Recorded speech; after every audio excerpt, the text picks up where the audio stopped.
Hello dear friends, അസ്സലാമു അലൈക്കും, welcome back. അപ്പോൾ ഇന്ന് വന്നിട്ടുള്ളത് നല്ല സൂപ്പർ ഒരു ഐറ്റം കൊണ്ട് കേട്ടോ, മഷ്റൂം നന്നായിട്ടൊന്ന് വരച്ചെടുത്താലോ. അപ്പോൾ ഈ ഒരു സംഭവം ഞാൻ കുറേ കാലമായിട്ട് കഴിക്കണം എന്ന് ആഗ്രഹിക്കണം, പക്ഷെ എനിക്ക് കിട്ടലില്ല, വീട്ടിൽ നിന്നൊന്നും കിട്ടിയിട്ടുമില്ല. പിന്നെ ഇതുപോലെ സൂപ്പർ മാർക്കറ്റിൽ പോകുമ്പോൾ നല്ലതൊന്നും കാണാറില്ല കേട്ടോ.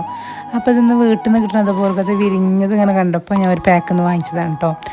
അപ്പോൾ ഞാൻ ഇന്ന് മഷ്റൂം വരട്ടിയെടുക്കണം കേട്ടോ, ബീഫൊക്കെ വരട്ടിയെടുക്കണ പോലെ അങ്ങനെ ഏകദേശം ആ രൂപത്തിലാണ് വരട്ടിയെടുക്കുന്നത്. പണ്ടൊക്കെ ഞാൻ അങ്ങനെയാട്ടോ കഴിച്ചിട്ടുള്ളത്. എനിക്ക് ആ ഒരു രുചിയാണ് ഒരു ഓർമ്മയിൽ ഉള്ളത്. അപ്പോൾ ഞാൻ അതന്നെ അതുപോലെ തന്നെ ഉണ്ടാക്കാമെന്ന് വിചാരിച്ചിട്ടോ. അപ്പോൾ ഞാൻ വരട്ടിയെടുക്കാം കേട്ടോ. അപ്പോഴേ ഞാൻ അതുപോലെ ഇങ്ങനെ നീളത്തിൽ ആണ് കേട്ടോ കട്ട് ചെയ്തെടുക്കുന്നത്. അധികം കട്ടിയില്ലാതെ ഇതേപോലെയാണ് കേട്ടോ. അപ്പോൾ അതൊക്കെ ഒന്ന് കട്ട് ചെയ്തെടുത്തിട്ടുണ്ട് കേട്ടോ. അപ്പോൾ ഇതാ കഴുകി ഒന്ന് ഊറ്റിയെടുത്തിട്ടുണ്ട് കേട്ടോ. ഇനി നമ്മൾ ഉണ്ടാക്കുന്ന ചട്ടിയിലേക്ക് ഒന്ന് ഇട്ട് കൊടുക്കുക.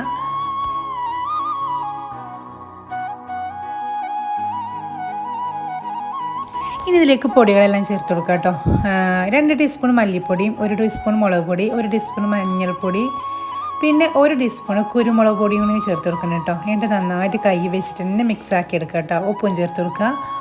പിന്നെ ഒട്ടും വെള്ളം ചേർക്കണ്ട കേട്ടോ. ഇതുപോലെ വെച്ചിട്ടൊന്ന് മൂടി വെച്ചിട്ട് ആവിയിൽ തന്നെ വേവിച്ചെടുക്കാം കേട്ടോ. 1 മിനിറ്റോളം നമുക്ക് ഹൈ ഫ്ലെയിമിൽ ഇട്ടതിന് ശേഷം പിന്നെ നമുക്ക് ചെറിയ തീയിലിട്ട് വേണ്ട വേവിച്ചെടുക്കാൻ. അപ്പോൾ ഇത് വെന്ത് വന്നിട്ട് നമ്മൾ മഷ്റൂം ഇനിയാണ് ഇതിലേക്ക് പച്ച വെളിച്ചെണ്ണ ഒഴിച്ചെടുക്കണ്ട കേട്ടോ. വേറെ ഒന്നും ചെയ്യണ്ട. നമ്മൾ മഷ്റൂമും ഇവിടെ നല്ല അടിപൊളിയായിട്ട് തന്നെ റെഡി ആയിട്ടുണ്ട് കേട്ടോ. നല്ല സൂപ്പർ ടേസ്റ്റാണ്. ഇതുപോലെ ഉണ്ടാക്കിയെടുക്കുമ്പോൾ ഞാൻ ഇതുപോലെ തന്നെ കഴിച്ചിട്ടുള്ളൂ കേട്ടോ. അപ്പോൾ ഞാൻ ഇതുപോലെ തന്നെ വെക്കണമെന്ന് വിചാരിച്ചിട്ടാണ് കേട്ടോ ഇങ്ങനെ വെച്ചത്.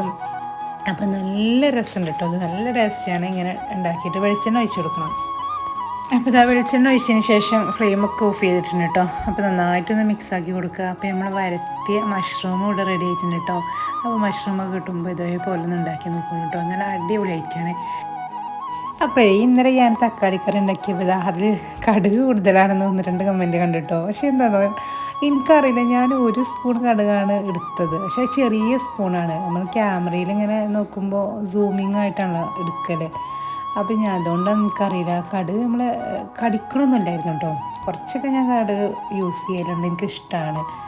ഇനി അതാണോ എന്താ അറിയില്ല. എന്തായാലും കമൻറ്റൊക്കെ വായിച്ച് കുറേ ചിരിച്ചിട്ടുണ്ട് കേട്ടോ.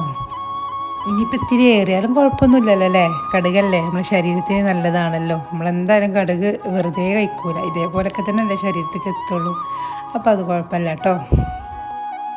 അപ്പോൾ അതൊക്കെ പോട്ടെ, നമ്മൾ മഷ്റൂം വരട്ടി ഇവിടെ റെഡി ആയിട്ടുണ്ട് കേട്ടോ. നല്ല അടിപൊളിയുണ്ട്, സൂപ്പറായിട്ടൊരു മഷ്റൂം വരട്ടാണ്. അപ്പോൾ എന്തായാലും ഒന്ന് ഉണ്ടാക്കി നോക്കാം കേട്ടോ. നല്ല ചൂട് കഞ്ഞിയോ അല്ലെങ്കിൽ ചൂട് ചോറൊക്കെ നല്ല കുഴച്ച് കഴിക്കാൻ നല്ല അടിപൊളി കേട്ടോ. എന്തായാലും ഉണ്ടാക്കി നോക്കിയാണ്ട് ഫീഡ്ബാക്ക് അറിയിക്കുക കേട്ടോ. അപ്പോൾ ഏതായാലും ഈ വീഡിയോ എത്ര ഉള്ളൂ, ഇഷ്ടമായാലും ഒന്ന് ലൈക്ക് ചെയ്യുക, സബ്സ്ക്രൈബ് ചെയ്യുക, സപ്പോർട്ട് ചെയ്യുക. വീണ്ടും നല്ലൊരു വീഡിയോ കാണാം. അസ്സലാമു അലൈക്കും, നമസ്കാരം.